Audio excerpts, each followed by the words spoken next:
Père et du Fils et du Saint-Esprit. La paix soit avec vous. Monseigneur Jean, curé et recteur de la cathédrale Saint-Jean-Baptiste de Miragoine, Monseigneur Voltaire, vicaire épiscopal, le cher Père Francky, directeur de notre Caritas et cérémoniel, cher diacre Casimir, frères et sœurs bien-aimés, Père du ciel, cher diacre Casimir, cher Père du ciel, chers religieuses et religieux, frères et sœurs bien-aimés, paroissiens de la co-cathédrale, bonjour. Nous sommes rassemblés dans cette troisième étape de montée vers Pâques, troisième dimanche de carême où le Seigneur nous invite à laisser tomber nos idoles, les temples intérieurs que nous construisons pour regarder le temple vrai, vers le temple vrai qui est constitué par le corps de son Fils qui est en train d'être livré pour nous et qui, par sa résurrection, ouvre définitivement le temple éternel.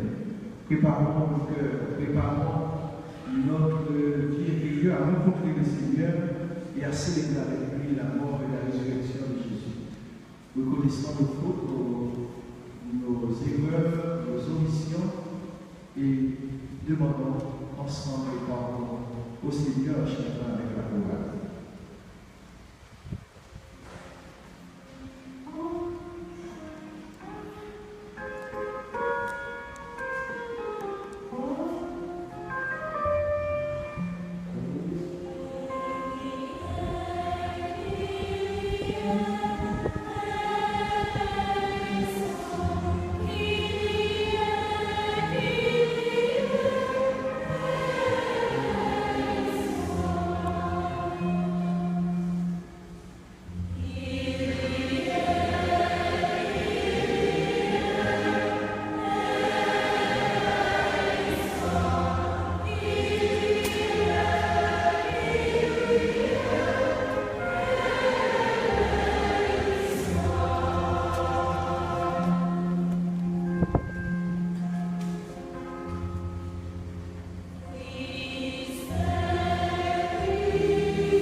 Dieu Tout-Puissant nous fasse miséricorde, qu'il nous pardonne nos péchés et nous conduise à la vie éternelle.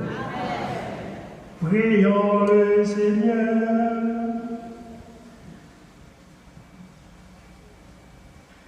Seigneur, tu es la source de toute bonté et toute miséricorde vient de toi. Tu nous as dit comment guérir du péché par le jeûne, la prière et le partage. Écoute l'aveu de notre faiblesse.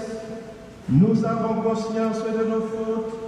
Patiemment relève-nous avec amour. Par Jésus-Christ, ton Fils, notre Seigneur et notre Dieu, lui qui vit et règne avec toi dans l'unité du Saint-Esprit, Dieu pour les siècles des siècles.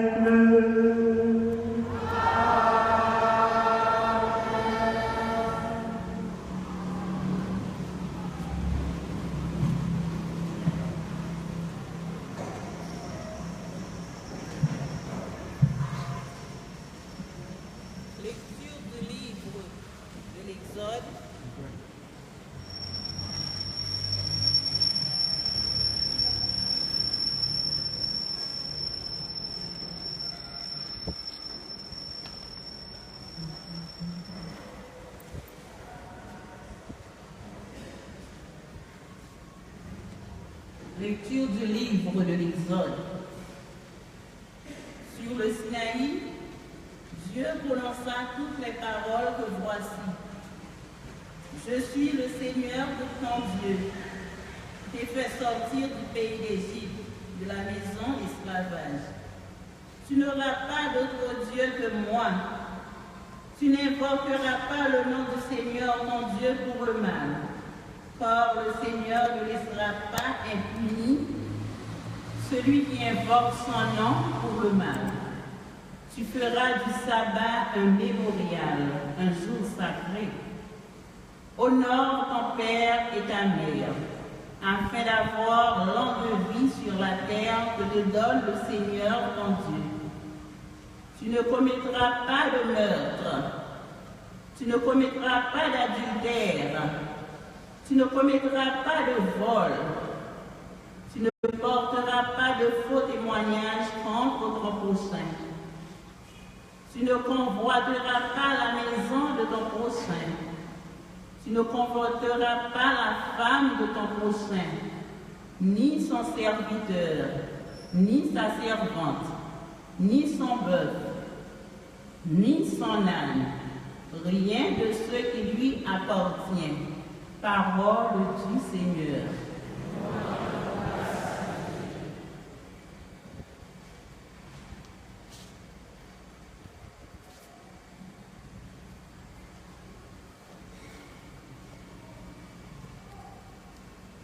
Méditons ensemble le psaume 18.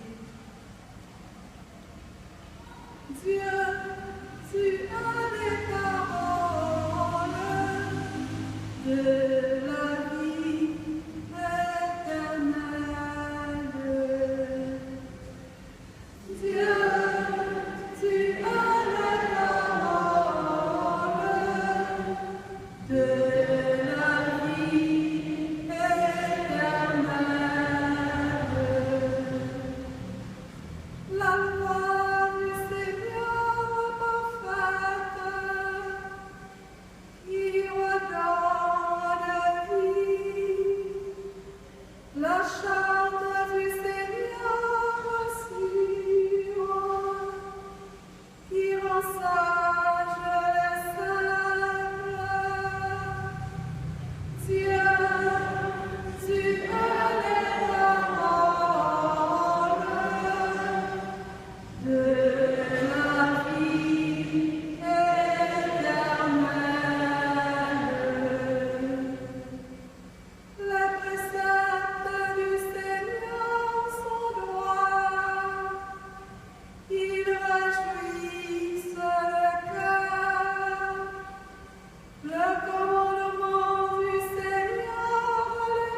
Lecture de la première lettre de Saint Paul, apôtre aux Corinthiens.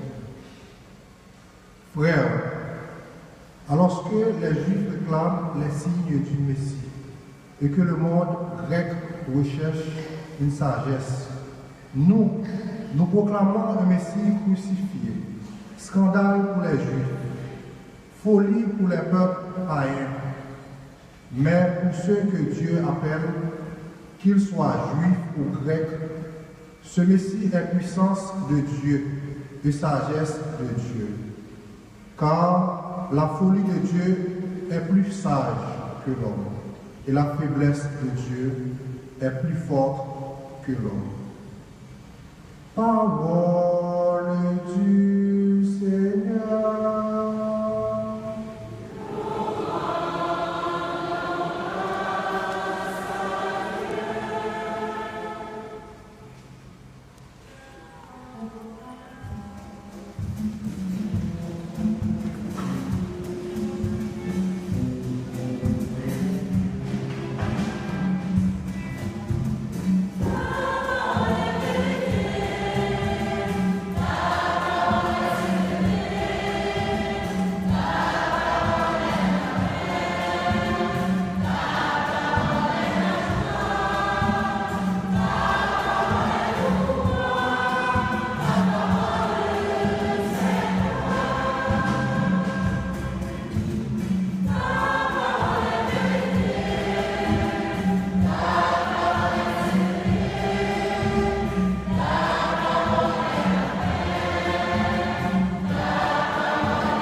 Le Seigneur soit avec vous.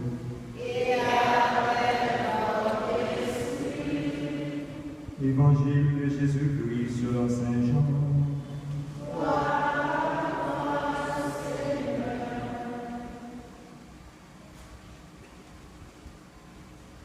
Comme la Pâque des Juifs approchait, Jésus monta à Jérusalem. Il trouva installés dans le temple les marchands de bœufs, de brebis et de colombes et les changeurs. Il fit un fouet avec des cordes et les chassa tous du temple, ainsi que leurs brebis et leurs bœufs. Il jeta par terre la monnaie des changeurs, renversa leur comptoir et dit aux marchands de colombes, enlevez cela d'ici. Ne faites pas de la maison de mon père une maison de trafic. Ses disciples se rappelèrent cette parole de l'Écriture. L'amour de ta maison fera mon tourment. Les Juifs l'interpellèrent. Quel signe peux-tu nous donner pour justifier ce que tu fais là? Jésus leur répondit, détruisez ce temple et en 3 jours je le relèverai. Les Juifs lui répliquèrent, il a fallu 46 ans pour bâtir ce temple et en 3 jours tu le relèverais. Mais le temple dont il parlait, c'était son corps. Aussi, quand il ressuscita d'entre les morts, ses disciples se rappelèrent qu'il avait dit cela. Ils crurent aux prophéties de l'Écriture et à la parole que Jésus avait dite. Pendant qu'il était à Jérusalem pour la fête de la Pâque, beaucoup crurent en lui à la vue des signes qu'il accomplissait. Mais Jésus n'avait pas confiance en eux parce qu'il les connaissait tous et n'avait besoin d'aucun témoignage sur l'homme. Il connaissait par lui-même ce qu'il y a dans l'homme. Acclamons la parole de Dieu.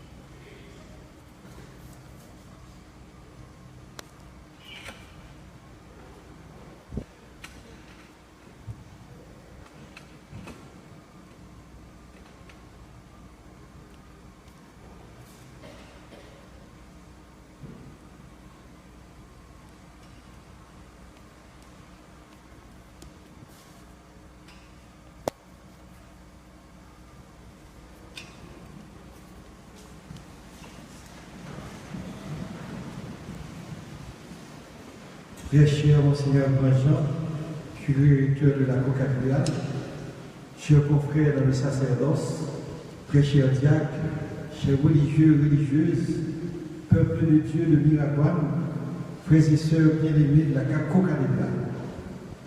C'est toujours une joie et un honneur pour moi d'être avec vous pour célébrer l'Eucharistie. Au cours de cette 3e étape de notre montée vers Pâques, le Seigneur Dieu, ce matin, nous parle à travers des signes. Tout d'abord, dans le livre de l'Exode, au chapitre 20e, il est question du décalogue, des commandements du Seigneur, que le livre de l'Exode appelle les Devarim, les paroles. Puisque le désert, en hébreu, se dit mikvah, là où il n'y a pas de parole.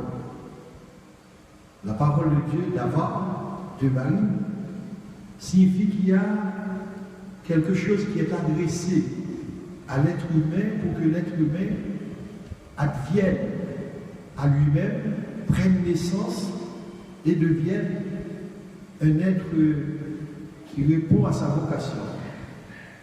L'être humain, il est vrai, comme nous dit Gabriel Marcel, c'est un homo infieri, un homme qui est en devenir. Pour la Bible, l'homme devient, il advient à lui-même quand il s'ouvre à la parole du Seigneur. Les 10 paroles, en fait, ne sont pas uniquement que des paroles. C'est ce que l'homme a besoin, la nourriture dont il a besoin pour faire la route. Parce que le livre de l'Exode nous rappelle que le Seigneur est celui qui a fait sortir son peuple de l'Égypte. C'est celui qui a éliminé le pharaon extérieur, mais aussi le pharaon intérieur que chacun de nous portons en nous-mêmes. Donc, ces paroles nous sont données pour que la route de la vie, la route de l'Exode, pour que notre traversée, la transhumance que nous sommes appelés à vivre, soit en fait balisée. Dieu a mis des lumières. Et selon les exégètes, les 10 paroles ne sont que 10 signes, 10 repères, 10 balises que Dieu met sur notre route pour que nous comprenions qu'en quittant l'Égypte, le pays de l'esclavage, et en nous préparant pour entrer dans la terre promise, nous sommes appelés à recevoir le code de route pour la liberté. Il y a un apprentissage à faire. Il faut sortir de ce monde de l'esclavage, de la servitude, pour entrer dans un nouveau monde qui est un monde de liberté, mais une liberté qu'on doit pratiquer, qu'on doit apprendre. Il y a un apprentissage, il y a un lieu causé qui s'appelle désert, selon les experts de le savant. Et ceux qui ont été en terre sainte, ils se rendent compte que de l'Égypte à Israël, on n'a pas passé 40 ans. C'est peut-être une route qu'on peut faire en une journée et demie, 2 journées, peut-être maximum une semaine si on est fatigué. Mais le Seigneur a voulu conduire son peuple pendant 40 ans dans ce lieu causé, dans ce lieu d'apprentissage, pour qu'il naisse à une nouvelle humanité, à une nouvelle culture, une nouvelle civilisation. Il est important. Et le lieu par excellence où le Seigneur va réaliser cela, c'est le mont Sinaï où il va donner sa loi. Le mont Sinaï. Ce matin, nous n'aurons pas le temps de développer les 10 commandements, les 10 de Bali. Mais je voudrais un petit peu qu'on s'arrête au moins sur le premier et puis qu'on puisse continuer avec l'idée du temps qui nous est donné. Le premier commandement nous dit Anoki Adonai. Anoki Adonai. Je suis Yahvé. Et il n'y aura pas d'autre Dieu devant moi. Vous n'aurez pas d'autre Dieu devant moi. Je suis Yahvé. Les rabbins de la littérature rabbinique et rachique nous rappellent une chose. C'est que, comme le Seigneur, ce texte de la loi commence par Anoki, qui est le moi Yahvé, ou bien Ani Adonai. On ne peut pas citer le nom de Yahvé, il faut dire Adonai, Seigneur. Il y a le Kéti et le Kéré. Il faut le lire, non pas ce qu'on voit, mais il faut non pas ce qui est écrit, mais il faut lire au lieu de dire Yahvé pour ne pas profaner le nom. D'ailleurs, le chef prêtre avait la possibilité, nous dit le livre de l'Ecclésiastique, une seule fois l'an, d'entrer dans le temple et de pouvoir murmurer, susurrer tout doucement le nom de Adonai, le fameux tétragramme avec les 4 lettres. Mais ici, on raconte dans la littérature rabbinique que, puisqu'on a commencé les commandements avec Aleph, la première lettre de l'alphabet hébreu, il y avait une jalousie entre Beth, qui est la deuxième lettre, il dit au Seigneur, mais comment se fait-il que vous commenciez tout par Aleph, Anoki, ou bien Ani, moi? Et le Seigneur lui dit, mais ne te fais pas bête, tu es la deuxième lettre, mais tu es la plus importante. Et il dit, pourquoi? Eh bien, le Seigneur lui dit, quand je créais le ciel et la terre, j'ai mis ma loi comme fondement. J'ai commencé par Bereshit Malach Elohim. Bereshit signifie au commencement. Le be au commencement. Dieu dit alors que la loi est le fondement de tout. La loi est le fondement de l'univers. La loi est le fondement du temple. La loi est le fondement de notre vie. Sans la loi, les hommes ne savent plus comment cheminer. La loi, ce sont des balises, ce sont des lumières, des signes pour nous. Et alors, à ce moment-là, Beth s'est calmée, la deuxième lettre, et a compris, même si Aleph était cité en premier, que Beth était le fondement, la fondation de toute la réalité que Dieu a créée.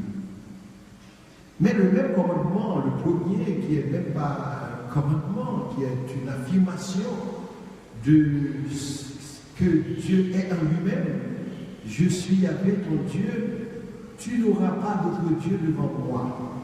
Selon les rabbins, tu n'auras pas d'autre Dieu signifie que les autres dieux n'existent pas. Les autres dieux, ce sont des choses autres. Autres dans le sens que cela va nous rendre étranges à nous-mêmes. Cela va nous aliéner, cela va nous rendre étrangers à nous-mêmes. L'être humain vit quand il est capable d'adresser son culte au Dieu unique, vivant et vrai. L'être humain vit quand il est capable d'installer, restaurer cette relation entre lui et son Dieu.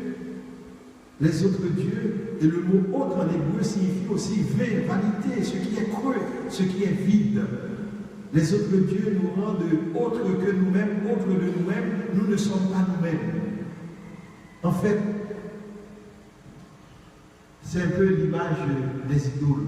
Les idoles, ce sont des réalités creuses. Le Seigneur insiste pour que les humains comprennent que s'ils ne se centrent pas, ne se concentrent pas sur ce qui est essentiel, ils vont se disperser. L'unité de l'être humain est donnée quand il trouve l'unité dans la rencontre avec son Dieu, qui est un, qui ne peut pas être plusieurs. D'ailleurs, la philosophie nous fait comprendre que si Dieu est, il est un.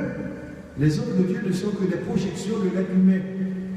Les autres dieux ne sont que des créations faites par l'homme.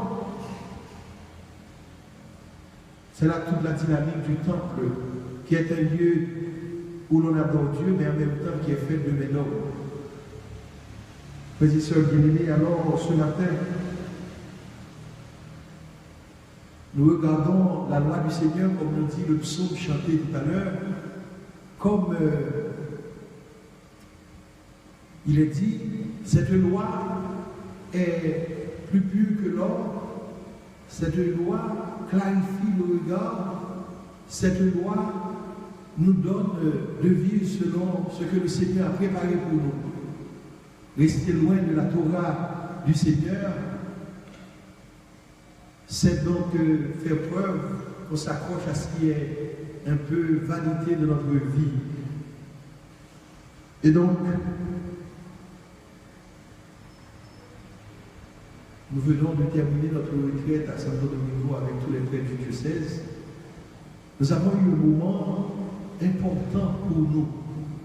Parmi tous les bons moments qu'on a eus, il nous a été proposé une après-midi d'entrer dans le temple de la parole, où l'on devait faire ce qu'on appelle dans la littérature rabbinique la scrutatio, qui est en fait la lectio divina, mais faite à partir des textes de l'Écriture.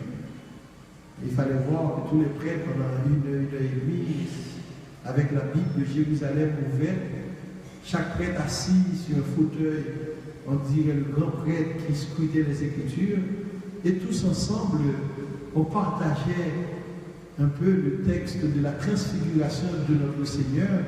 On méditait là-dessus pendant une heure avec des notes prises par chacun. C'est comme pour nous dire que la parole de Dieu n'est pas seulement la nourriture du peuple, c'est aussi la nourriture des prêtres, c'est aussi la nourriture de tous ceux qui s'approchent du Seigneur. L'ignorance des Écritures, c'est l'ignorance du Christ, c'est l'ignorance de la vie spirituelle. Pendant longtemps, nous, catholiques, nous avons laissé, après la réforme protestante, dont on a célébré l'année dernière le 500e anniversaire, nous, catholiques, nous avons un peu comme laissé la Bible de côté. Le Concile Vatican II nous a rappelé dans Dei Verbum que comme le prêtre, quand il célèbre, il fait attention pour que ne se perde aucun petit morceau du pain consacré, nous devons, dit encore Vatican II dans Dei Verbum, nous devons faire attention pour qu'aucune parole de Dieu ne se perde pas. Nous devons être prêts à accueillir la parole de Dieu comme nourriture pour notre vie. Si on veut devenir des chrétiens adultes, il faut être prêt à le faire. Chaque chrétien catholique devrait avoir sa Bible dans un angle de la maison, ouvert, peut-être même avec une petite lampe allumée au moment de la prière, pour nous rappeler que le Seigneur est avec nous, qu'il nous a donné sa parole, que cette parole a guidé les pas d'Israël pendant des millénaires, et que nous, héritiers de nous Israël, nouvel Israël, nous pouvons continuer en dépit des problèmes, des difficultés, des épreuves de la vie, nous pouvons continuer à garder, à marcher sur la route, à faire notre traversée ici-bas, en gardant la parole du Seigneur. Frères et sœurs bien-aimés, alors, l'invitation que le Seigneur nous donne ce matin, c'est de laisser de côté les petits temples, les fausses paroles, les idoles qui ne nous aident pas à être nous-mêmes.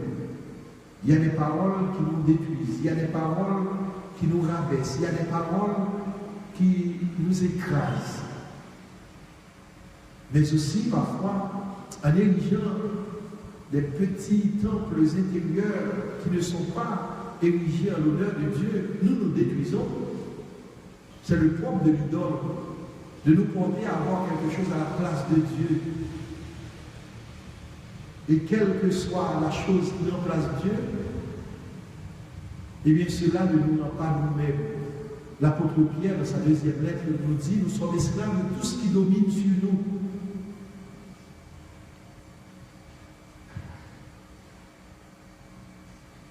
Combien de fois il nous arrive parfois même de rater une célébration, de ne pas être là au moment où la communauté nous attend, tout simplement parce qu'il y a d'autres passions qui ont pris la place de Dieu.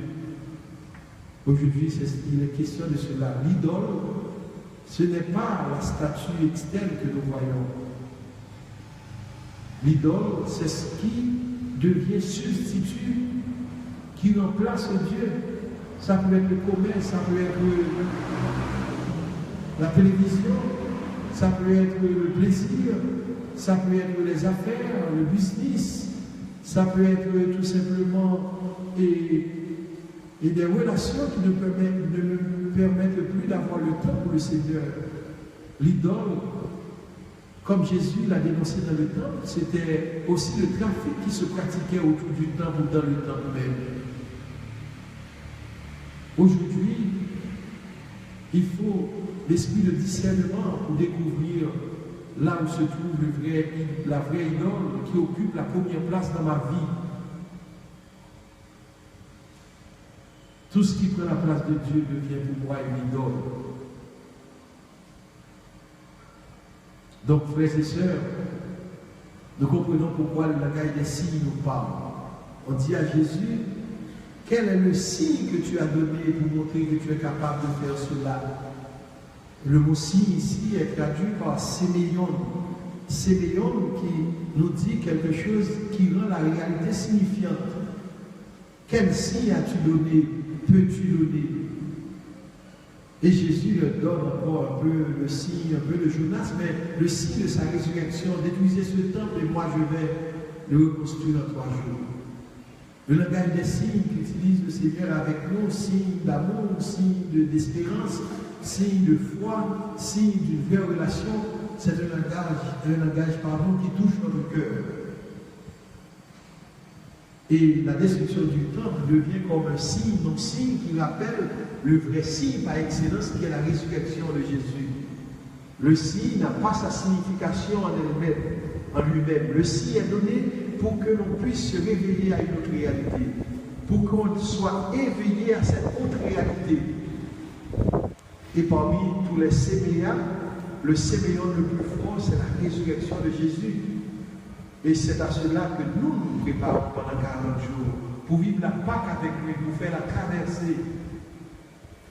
Et donc, Jésus nous rappelle la dynamique du temple. Le temple montre le désir de Dieu, sa volonté d'habiter notre terre, de rester avec nous, de demeurer dans notre humanité. Le temple n'est pas uniquement le lieu de culte, c'est le lieu où le Seigneur s'est choisi lui-même, puisque l'homme était capable de construire un temple à Dieu. On se rappelle dans les livres de Samuel que quand David voulait construire le temple, le Seigneur lui a dit, ce n'est pas toi qui me construiras le temple, mais c'est bien moi qui construira pour toi. Le vrai temple est notre vie intérieure. Le vrai temple, c'est notre intériorité. Au début du carême, on nous l'avait dit que si tu veux être vrai avec le Seigneur, rentre dans ton cœur. Là, tu dois pratiquer la prière, le jeûne et la charité. Le temple, c'est tout ce qui nous offre la possibilité de vivre la dimension d'être vrai avec le Seigneur, avec nous-mêmes et avec le prochain. Notre cœur est le lieu réservé par Dieu pour cela.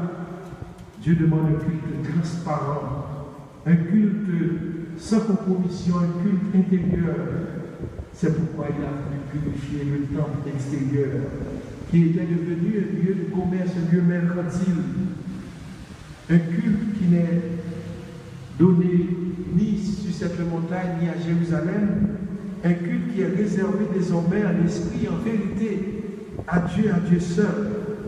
Et c'est pourquoi ce culte doit être donné partout. Les chrétiens, quand ils viennent célébrer le jour du Seigneur, le dimanche, ils se rappellent que pendant toute la semaine, ils ont à pratiquer le vrai culte.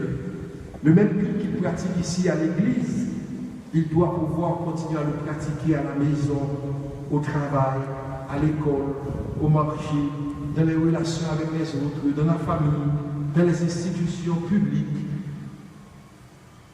Si le moment que nous passons dans le temple était le seul moment réservé à Dieu, eh bien notre vie serait bien piètre, médiocre. C'est toute notre vie qui devient une grande célébration, une chanson envers Dieu. C'est pourquoi le Seigneur nous dit que c'est son corps désormais qui est le temple. Le corps social qui est le temple du Seigneur. Le corps du prochain qui est le temple du Seigneur. Dieu nous dit, le livre de la Genèse, au chapitre 1er, les versets 26-28, Dieu nous a créés à son image et à sa ressemblance. Désormais, le seul temple du Seigneur, c'est doit être bien l'être humain. En regardant l'homme, la femme, nous devons voir en lui ce temple qui est constitué par Dieu, l'unique temple digne que Dieu nous a donné pour pouvoir communiquer avec lui. Le Christ ressuscité par son corps, glorifié, rejoint chaque être humain sans exception, nous dit le pape Jean-Paul II, même si l'être humain n'en est pas conscient. Et l'apôtre Paul, dans la deuxième lecture, nous rappelle que les Grecs et les Juifs cherchent les signes et des choses extraordinaires. Mais moi, je vous annonce le Christ crucifié, qui n'est pas une idole. L'image du Christ crucifié est le signe par excellence que Dieu nous donne. Crucifié, mais aussi ressuscité. Le grand mystère pascal que nous nous préparons à célébrer. Mais aussi, le grand signe qui nous a donné comme temple nouveau, c'est le corps mystique du Christ que nous constituons comme Église, Ecclésia intérieure. Comme aussi communion, mystère de communion que nous vivons, c'est cette assemblée que nous représentons. Ensemble, nous formons le temple du Christ. C'est Paul le disait, vous êtes le temple de l'Esprit. Mais ensemble, nous formons le corps du Christ. Désormais, par notre baptême, nous sommes incorporés en lui. C'est en lui que se fonde désormais l'édifice du temple. Nous sommes mis entre nous-mêmes par la pierre principale, par la pierre angulaire qui est le Christ de Jésus. Et en ce sens, nous comprenons que ce temple mérite parfois d'être purifié. Et c'est pourquoi l'Église nous donne ces 40 jours pour faire notre montée vers Jérusalem, pour retrouver le fondement de notre vie, pour éliminer les idoles qui s'y accumulent, les poussières, pour sortir de la superstition, de la façon parfois magique dont nous nous comportons avec Dieu. Et l'attention de Jésus nous fait comprendre que même le temple ne peut pas devenir une idole. Non, le temple ne peut pas prendre la place de Dieu. Le temple doit nous emmener à Dieu. Le temple nous permet de rencontrer Dieu. On vient au temple pour aller à Dieu. Si on est dans le temple, on oublie Dieu, on est distrait, on est venu régler d'autres choses, on perd son temps. Je viens au temple pour le Seigneur qui m'attend. Mon roi m'a donné rendez-vous, un rendez-vous d'amour, je viens. Donc le dimanche n'est plus une obligation que me fait l'Église, que le curé de la paroisse me dépose. Le dimanche, c'est moi qui viens rencontrer mon Seigneur dans le temple saint. Comme dit le psalmiste, une seule grâce je demande au Seigneur, que j'habite dans son temple et là que je puisse passer tous mes jours. Je dois trouver plaisir, grâce d'être dans le temple du Seigneur. Et je suis fier de voir que l'Église soit bien remplie ici. Mais que aussi le peuple de Dieu vienne pour rencontrer son Seigneur. Car Jésus que nous suivons, nous dit la lettre aux Hébreux, est entré définitivement dans le temple éternel, dans le sanctuaire. Désormais, nous pouvons le suivre. C'est lui qui est devenu pour nous le vrai temple. En le contemplant, nous ne nous trompons pas. Nous reconnaissons le vrai Dieu, l'unique. Alors, le temple de Dieu nous suffit, c'est Jésus. Le temple de Dieu, c'est là, nous dit le prophète Ézéchiel au chapitre 47e, que coule en abondance l'eau qui purifie, qui nettoie, qui guérit, qui renouvelle la vie. Du côté droit de l'autel, nous dit le prophète Ézéchiel, du côté droit du temple, il y a l'eau salvatrice, purificatrice qui coule. Le chapitre 21e et le chapitre 22e de l'Apocalypse reprend la même image pour nous rappeler que désormais, dans ce temple, il y a un fleuve d'eau qui coule en reprenant l'image de l'évangile de Jean au chapitre 7e, les versets 32 à 37. Oui, du sein de Jésus coule des flots d'eau en abondance. Nous venons à l'église alors, comme disait le pape Jean XXIII, pour puiser cette eau de la fontaine. L'église, dans la ville et dans le village, est comme la fontaine du village ou de la ville. Nous venons à l'église pour puiser dans le temple du Seigneur l'eau qui sort, qui nous rappelle aussi l'eau et le sang qui est sorti du côté de Jésus et qui a guéri le centurion romain. L'eau et le sang versés comme l'agneau égorgé dans l'Apocalypse. Mais en fait, l'Apocalypse, dans les derniers chapitres, nous dit une chose claire, et qu'à un certain moment donné, il n'y a plus de temple. Le temple est remplacé par Jésus qui est l'agneau égorgé. On n'a plus besoin du soleil extérieur, de la lune pour éclairer pendant le temple. L'agneau remplace le temple du Seigneur. Frères et sœurs bien-aimés, dans ce grand mystère où la Bible commence avec ses noces entre le premier couple humain et se termine par des noces entre le Christ, l'agneau et son Église. Vous et moi, nous tous, nous sommes là-dedans, nous sommes présents dans ce temple où se célèbrent les noces éternelles. Vous et moi, nous sommes inclus dans ce temple. C'est pourquoi en venant à l'église le dimanche, comme nous a dit ici Scott Hall, Dr. Scott Hall, ancien pasteur protestant qui est devenu catholique, il nous a dit que la célébration liturgique donnée dans l'Apocalypse nous rappelle les temps derniers déjà anticipés dans le hic et nunc, l'aujourd'hui et maintenant de notre histoire. Et chaque jour, nous vivons l'aujourd'hui de Dieu à travers ce temple, cette relation qui est donnée entre nous et Dieu. Alors, si le temple humain a disparu, l'agneau est devenu le nouveau temple, nous devons être prêts toujours à accueillir l'agneau de notre vie. Jésus, qui va à Jérusalem, qui demande d'être accompagné pour que nous puissions vivre ces derniers jours de carême et entrer à célébrer la Pâque du Seigneur. Mais attention, nous dit l'Apocalypse, il y a un apostate, antichrist, qui veut nous éloigner de l'agneau. Un apostate, un antichrist qui veut s'asseoir sur le ciel de l'agneau et qui nous rappelle qu'il veut occuper la première place dans le temple du Seigneur. Il a été dénoncé dans la vision de Jean, de l'Apocalypse, car le temple de Dieu ne peut être occupé par personne, même par mon mari, ma femme, mon fils, mon enfant. Rien au monde ne doit nous séparer de l'amour du Seigneur. J'aurais aimé vous inviter ce matin à terminer avec moi l'homélie en fixant les yeux, comme nous dit la lettre aux Hébreux, sur Jésus, l'auteur et le perfectionnateur de notre foi, pour que le temple nouveau qu'il constitue soit l'objet de notre recherche. Que chaque jour nous continuons à laisser le Christ nous indiquer où se trouve le vrai temple qu'il est lui-même, et que notre vie n'accepte plus qu'on dresse des petits temples ici et là, des petits autels à droite et à gauche, mais que nous puissions avoir le regard fixé sur lui, le vrai temple que Dieu nous a donné. Plus de petits autels pour d'autres dieux qui nous rendent autres de nous-mêmes, plus de boîtes oratoires en dehors du vrai temple, mais Jésus et Jésus seul.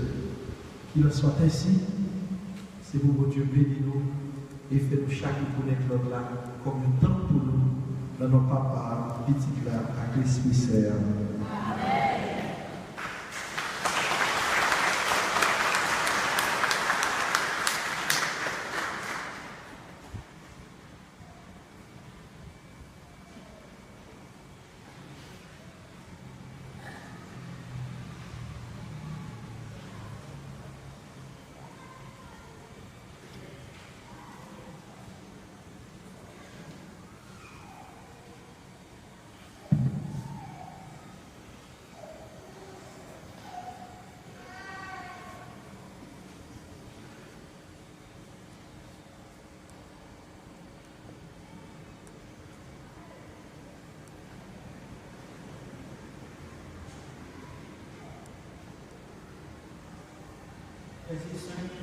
Pour nous mettre debout pour proclamer notre foi dans le Seigneur.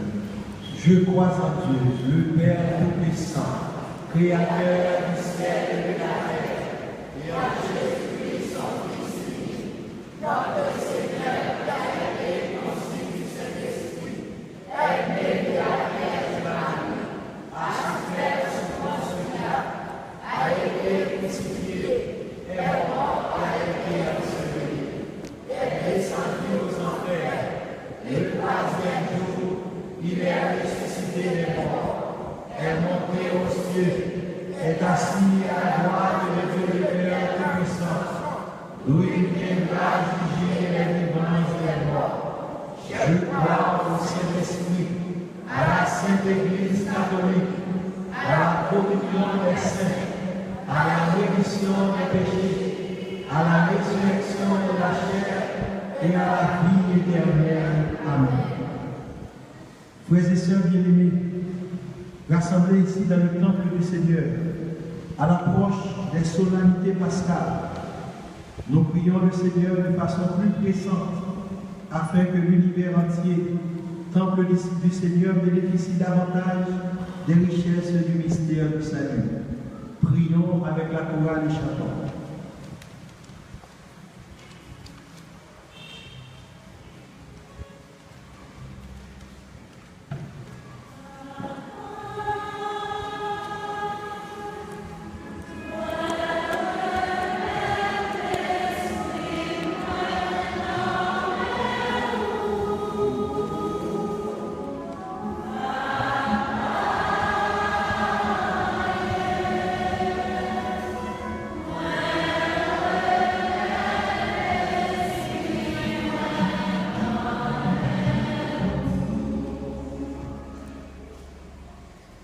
Pour la Sainte Église de Dieu, afin que l'Esprit Saint continuellement à gouverner la réforme, prions le Seigneur.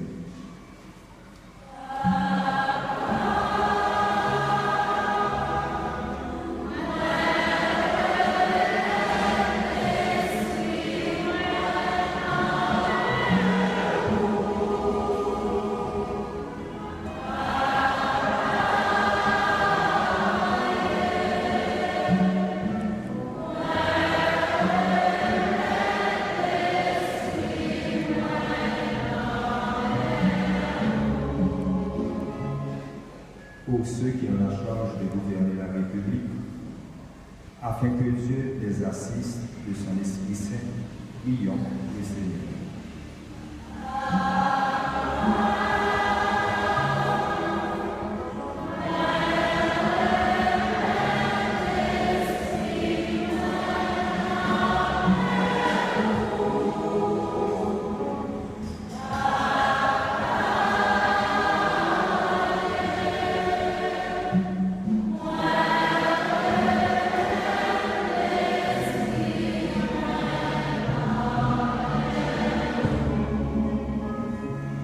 Pour tous ceux qui souffrent, afin qu'ils ne se croient jamais abandonnés de Dieu, prions le Seigneur.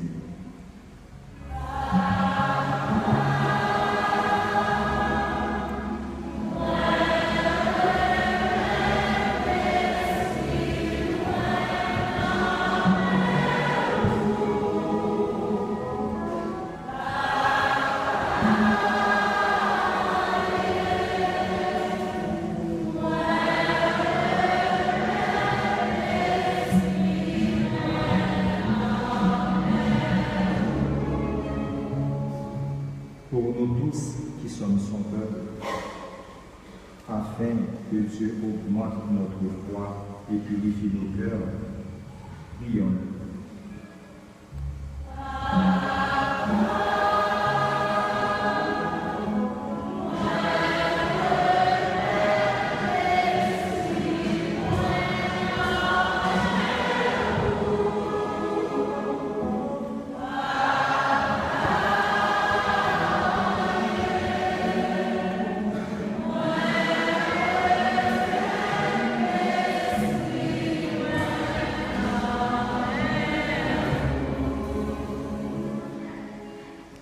Seigneur Jésus, qui te tiens au milieu des croyants rassemblés en ton nom. Écoute les supplications de ton Église en prière et daigne répondre à ses appels, toi qui règnes avec le Père et le Saint-Esprit, maintenant et pour les siècles des siècles. Amen.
Et ensemble, frères et sœurs, au moment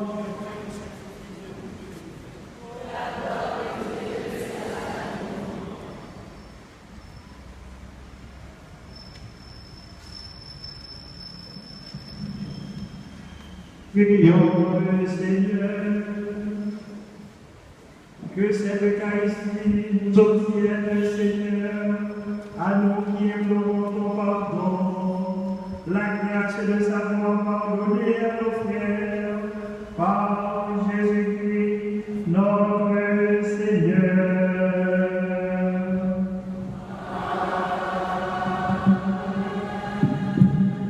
Le Seigneur soit avec vous.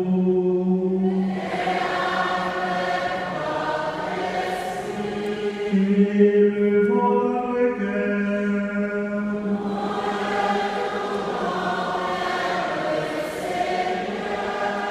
Nous pressons, Seigneur, notre Dieu.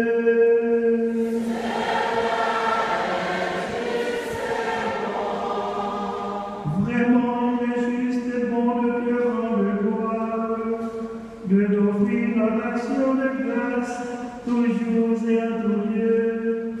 À toi, Père très saint, Dieu éternel et tout-puissant, par le Christ notre Seigneur. En demandant à la Samaritaine de lui donner à boire, Jésus faisait à cette femme le don de la foi. Il avait de si grand désir d'éveiller la foi dans son cœur qu'il fit naître en elle l'amour même de Dieu. Voilà pourquoi le ciel et la terre le t'adorent. Il le chantera toujours nouvelle, et nous-mêmes, unissant notre voix à celle des anges, nous t'acclamons.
Toi qui es vraiment saint, toi qui es la source de toute sainteté, nous voici rassemblés devant toi et dans la communion de toute l'Église.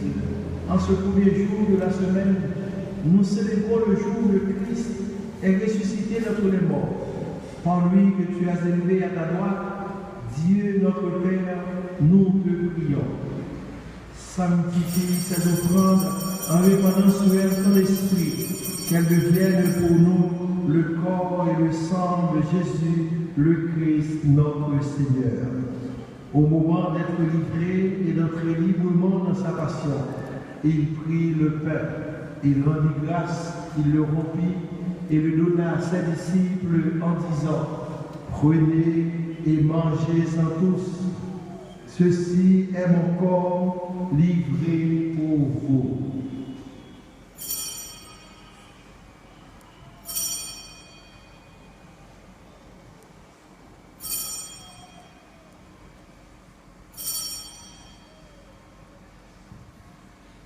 De même, à la fin du repas, il prit la coupe.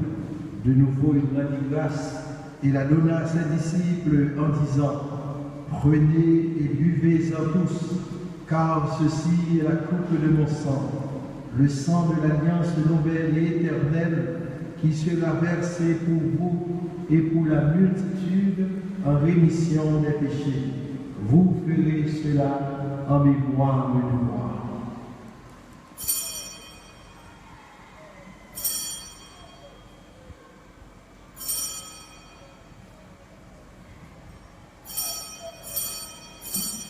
Il est grand le mystère de la foi.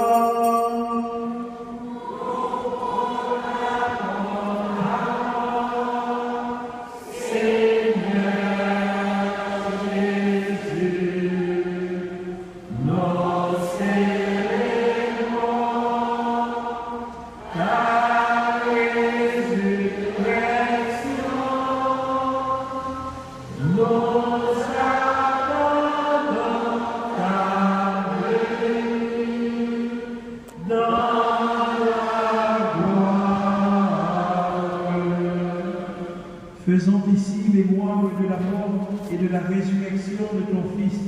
Nous t'offrons, Seigneur, le pain de la vie et la coupe du salut, car tu nous as choisis pour servir en ta présence. Humblement, nous te rendons grâce qu'en ayant part au corps et au sang du Christ, nous soyons rassemblés par l'Esprit Saint en un seul corps.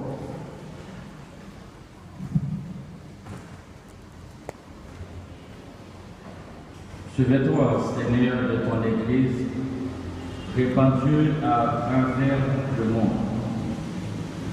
Fais-la grandir dans ta charité avec le pape François, notre évêque Pierre-André Dumas, qui célèbre pour nous, Seigneur, cette Eucharistie, et tous ceux qui ont la charge de ton peuple.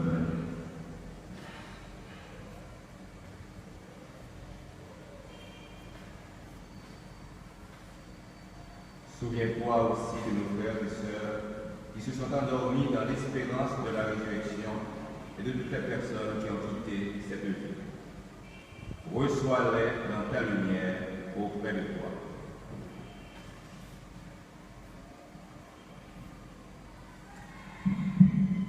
Sur tous enfin, nous implorons ta bonté. Permets qu'avec la Vierge Marie, la bienheureuse Mère de Dieu, avec les apôtres et les saints de tous les temps qui ont vécu dans ton amitié, nous ayons part à la vie éternelle et que nous chantions ta louange par Jésus-Christ, ton Fils bien-aimé.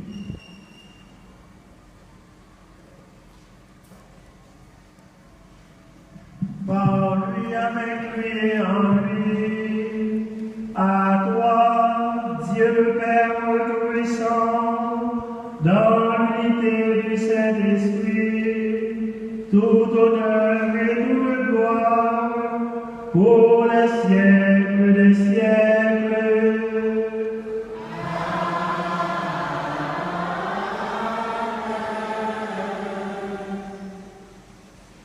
Unis dans le même esprit, nous pouvons dire avec confiance et espérance la prière que nous avons reçue du Sauveur.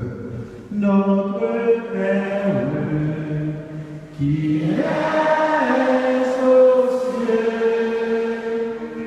que ton nom soit sanctifié,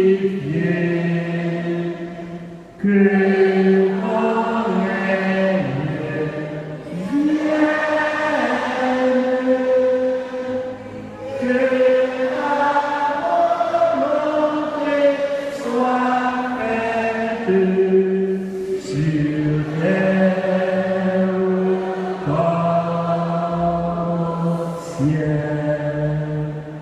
Donnez-nous aujourd'hui notre pain de ce jour. Pardonnez-nous nos offenses, comme nous pardonnons aussi à ceux qui nous ont offensés. Et ne nous laisse pas entrer en tentation, mais délivre-nous du mal. Notre Père, qui es aux cieux, que ton nom soit sanctifié, que ton règne vienne, que ta volonté soit faite sur terre comme au ciel. Délivre-nous de tout mal, Seigneur, et donne la paix à notre temps. Par ta miséricorde, libère-nous du péché. Rassure-nous devant les épreuves de cette vie, où nous espérons le bonheur que tu promets et l'avènement de Jésus-Christ, notre Sauveur. Car c'est la gloire qui t'appartient, le règne, la puissance et la gloire pour les siècles et les siècles. Seigneur Jésus-Christ, tu as dit à tes apôtres, je vous laisse la paix, je vous donne ma paix. Ne regarde pas nos péchés, mais la foi de ton Église. Pour que ta volonté s'accomplisse, donne-lui toujours cette paix et conduis-la, conduis-nous vers l'unité et la communion parfaite, toi qui règnes pour les siècles et les siècles. Que la paix du Seigneur soit toujours avec vous.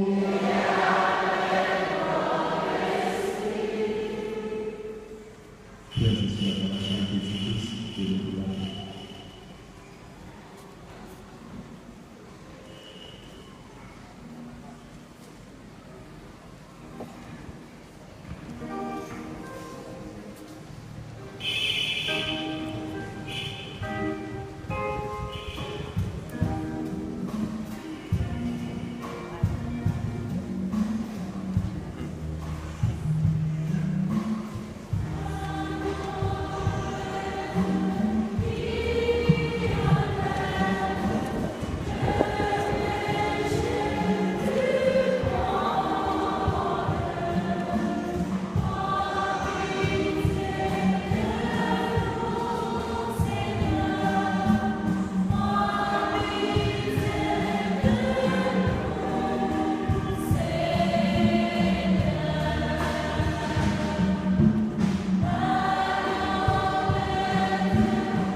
à la chance pour nous. Heureux êtes-vous d'être les invités au repas d'amour du Seigneur. Voici Jésus, l'agneau de Dieu qui enlève le péché du monde. Seigneur,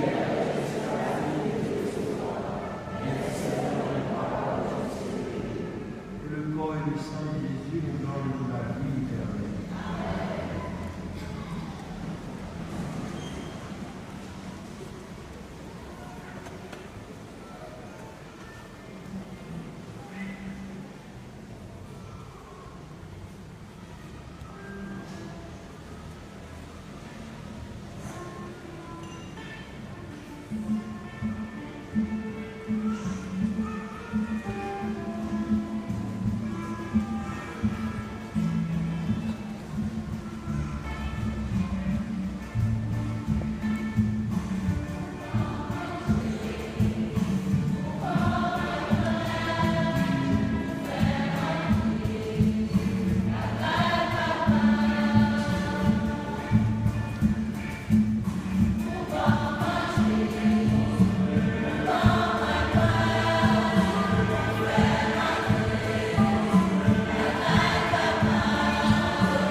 I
Prions encore le Seigneur.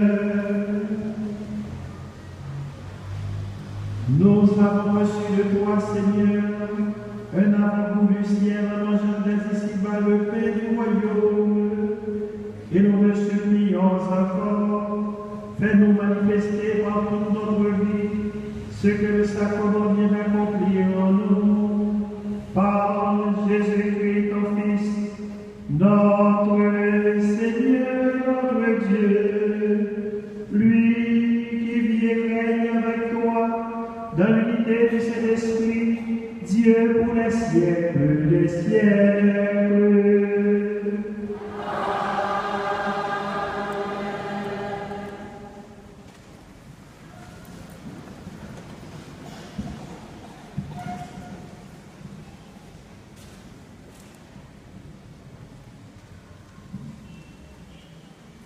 Nous disons, bon Dieu, maintenant, merci. Tout cela le fait pour nous, ça l'a fait pour nous. Tout cela le fait pour nous, avec la foi, la bravoure, c'est pour nous. Merci, bon Dieu, merci. Merci. Je suis content matin avec nous. Monseigneur Pierre-André Dumas, il est présent avec nous.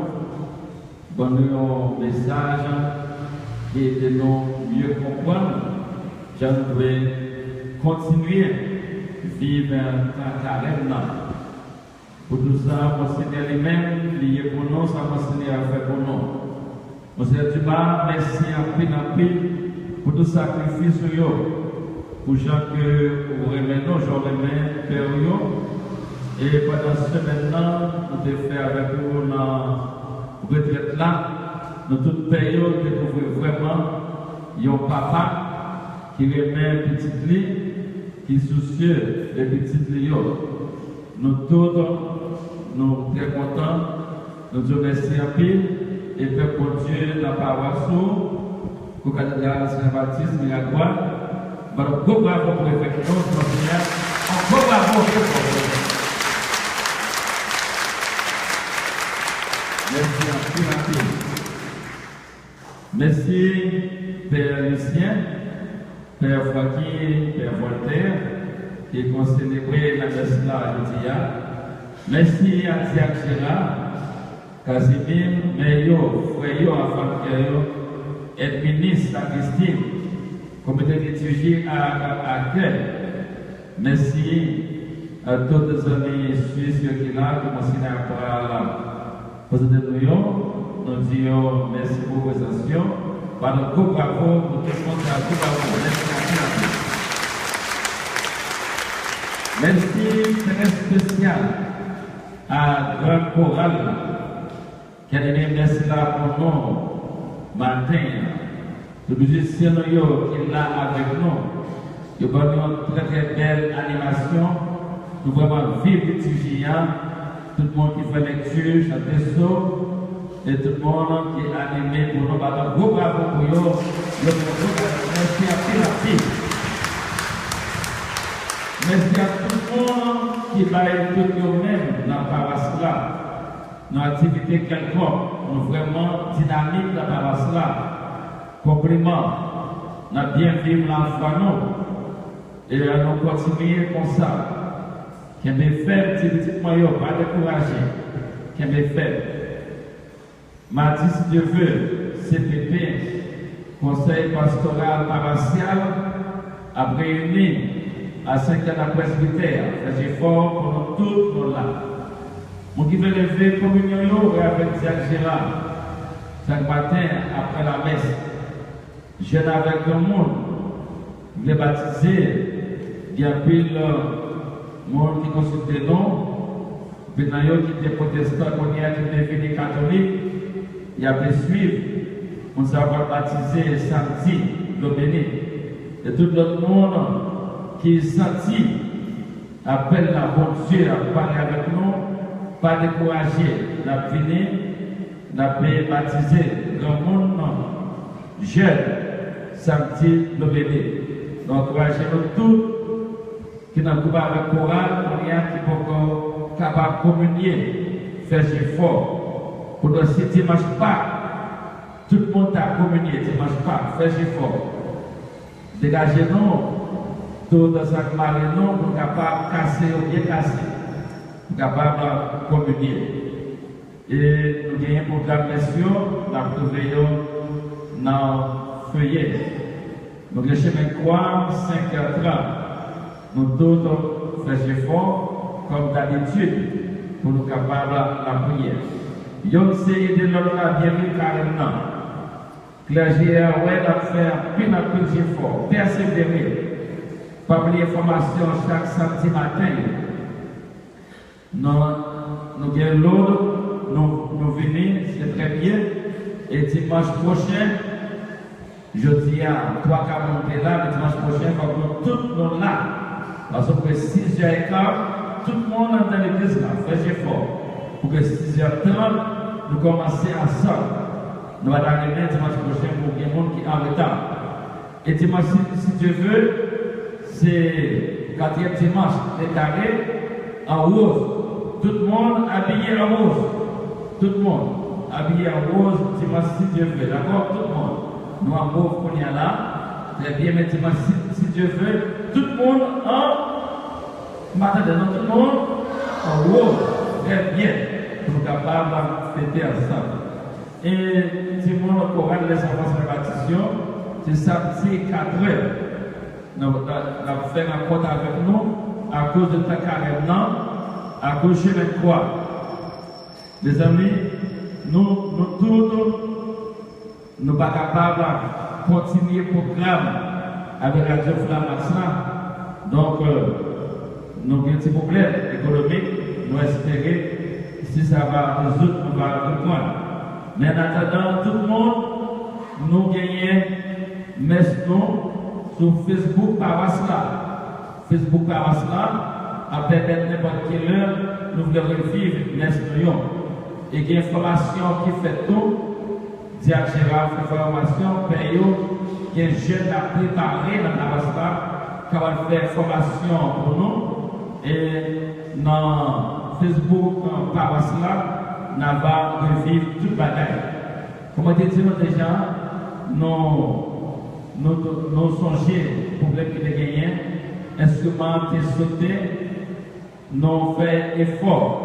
Instrument avec Saint-Pascal, nous achetons pour nous Saint-Domingue pour $681. Donc, nous tous, dimanche, si Dieu veut, marcher correct pour deuxième quête, nous avons déplacé, venir côté enveloppe pour nous capables de payer comme ça que nous-mêmes nous prêter pour acheter instrument. Et qu'on ait nous gagnons instrument pour monsieur capable de jouer très bien. Donc nous disons tous merci d'avance. Dimanche si Dieu veut, nous venons avec enveloppe nous, nous bien rose, bien chèvre, bien bordet, dimanche déclaré pour nous bien fêter. Et gagnons flamme d'amour qui a fêté dimanche si Dieu veut. Pour la flamme d'amour, d'ailleurs, disons, bonne fête. Nous sommes contents pour nous fêter avec nous. Et nous tous, dans la paroisse là, faisons effort pour nous continuer à vivre la foi. Nous prenons résoudre le problème d'électricité. Lumière pour acheter, et nous avons des frères Cassius qui ont préparé pour nous 4 portes en chandelier. Nous mettons dans quel établissement pour capable de résoudre le problème avant dimanche Pâques. Donc, nous défendons merci. Nous avons chandelier pour capable faire ça très bien. Et que nous tous vivons la foi nous et de l'autre. Nous voulons dire, frérot avec Enel, nous remercie, nous même qui dépendent nos conseils pour capable gérer la page Facebook et par cela, pour que tout le monde vive la foi. Et d'être là avec nous, qui est notre jeune toujours, qui a fini pour capable d'initier, préparer, pour nous capable toute activité dans la paroisse là et de notre vivre. Bravo pour l'aide avec le bureau, nous allons travailler au fait pour nous. Merci à vous. Nous avons commencé toute activité dans le quartier, de faire un petit problème. Vendredi 16, samedi 17, dans le détour, nous avons parlé dans tout le quartier pour répondre à carrément. dans le week-end, nous tous, nous capables la prière mieux et tout le monde tout capable à genoux. Quand le pape François demandez nous ça, nous capable à genoux. Donc on a fait venir, on a fait ça très bien. Je dis à ce premier dimanche, lié, tout le monde a fêté dans ma maison, comme d'habitude, nous allons aller dans l'avancée devant, et avec la paix après bénir et mon Seigneur, avant d'avancer devant, nous avons avec là, gagné quelques amis qui là, qui ont aidé des amis suisses, Caritas Allemagne, qui ont aidé diocèse là, et avec la parole, quand il parlait avec nous sur ça, nous disons tout merci en pile, en nous persévérer dans la foi, nous avons répété, même si parole conversion pastorale, la communion à participation. Encore, conversion pastorale, la communion à participation. Restez unis, bon Dieu remet nous, yo remet nous, pas donner l'ordre pour capable bien vivre dimanche matin là très bien. Bon courage, quel bien balayer.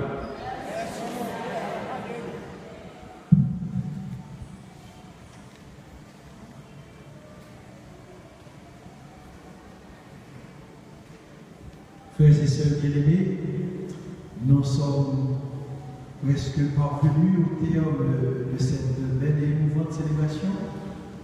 Maintenant, il m'est cher honneur, ainsi l'honneur de vous présenter quelques missionnaires que nous avons avec nous.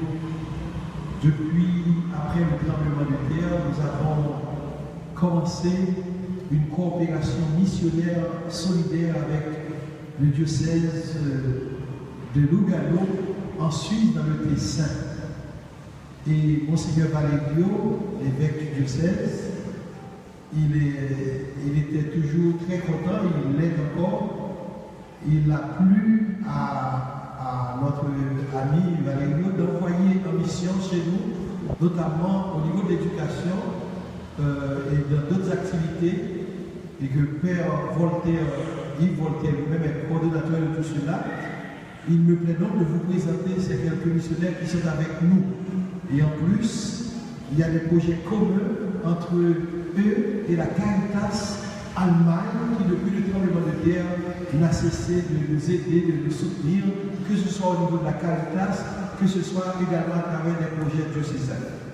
Donc maintenant, je vais vous présenter Nicolas et Francisco, que son los amigos que están aquí, él habla español y Luis parla italiano. Benissimo. Alors, nous comptons à Dieu, merci pour votre présence, merci pour belle mission, et à pas compris, dans le temps, programme. Et maintenant, la présente de Carmen, la Carmen qui est représentante de Caritas Allemagne.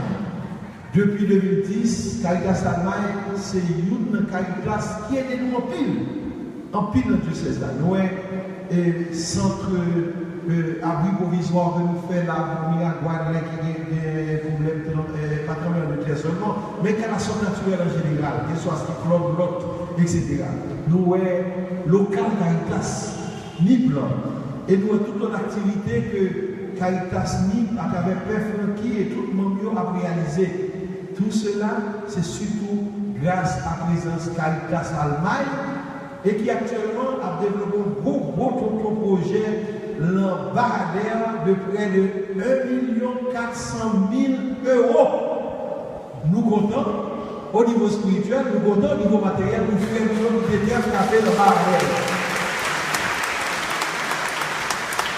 Et comme nous voulons que comme là-bas, il y a un seul coup,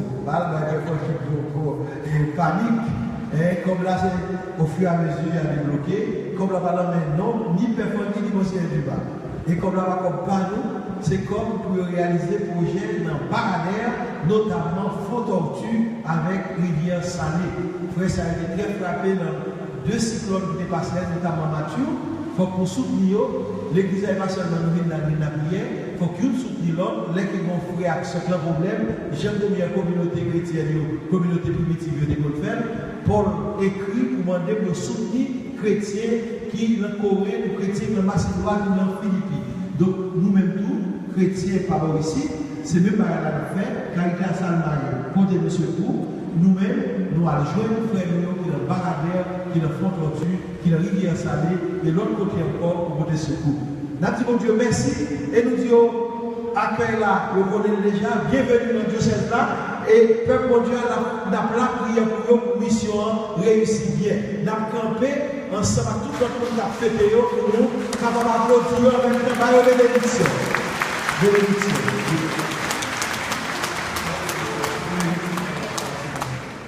Tout le monde qui a fêté au même tout, le monde qui a fêté pour moi, avec missionnaire, mois de mars, un poisson, nous mettons fini. Façon de les bébés. Tout poisson venu.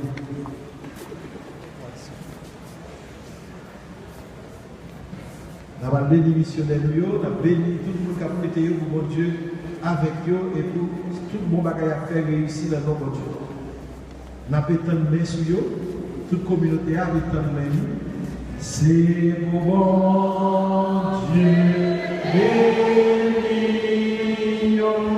c'est pour mon Dieu, béni, c'est pour mon Dieu, béni, petit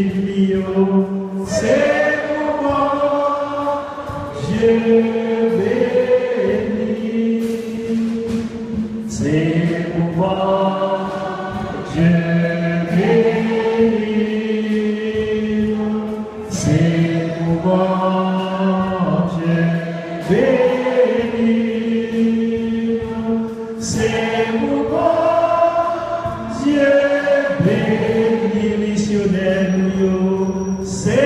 pour mon Dieu. C'est toi qui nous donnes de célébrer Jésus chaque année la fête de Pâques. Nous sommes en préparation avec Pâques.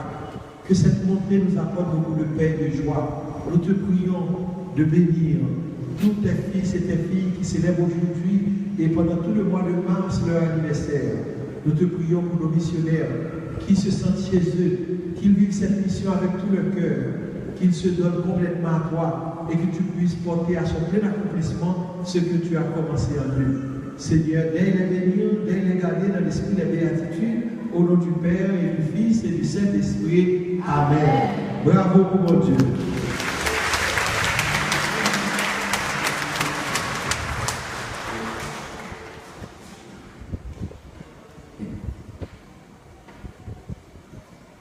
Pendant l'année après tourner, gagner place pour l'occasion une bénédiction au Seigneur Alvayo, nous avons continué par bravo jusqu'à ce que tout le monde retourne dans la place.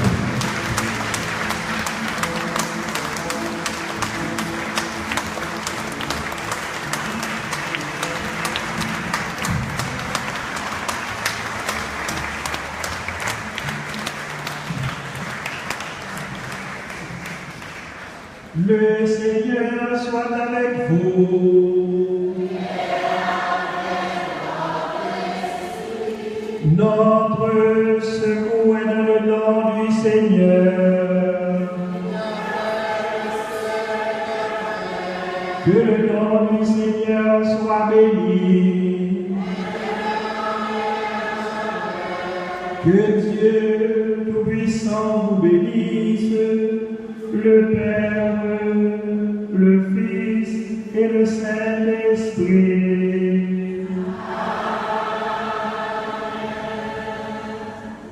Allez dans la paix du Christ.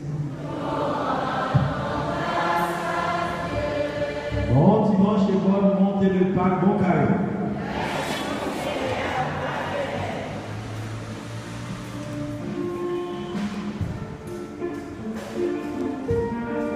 Thank you.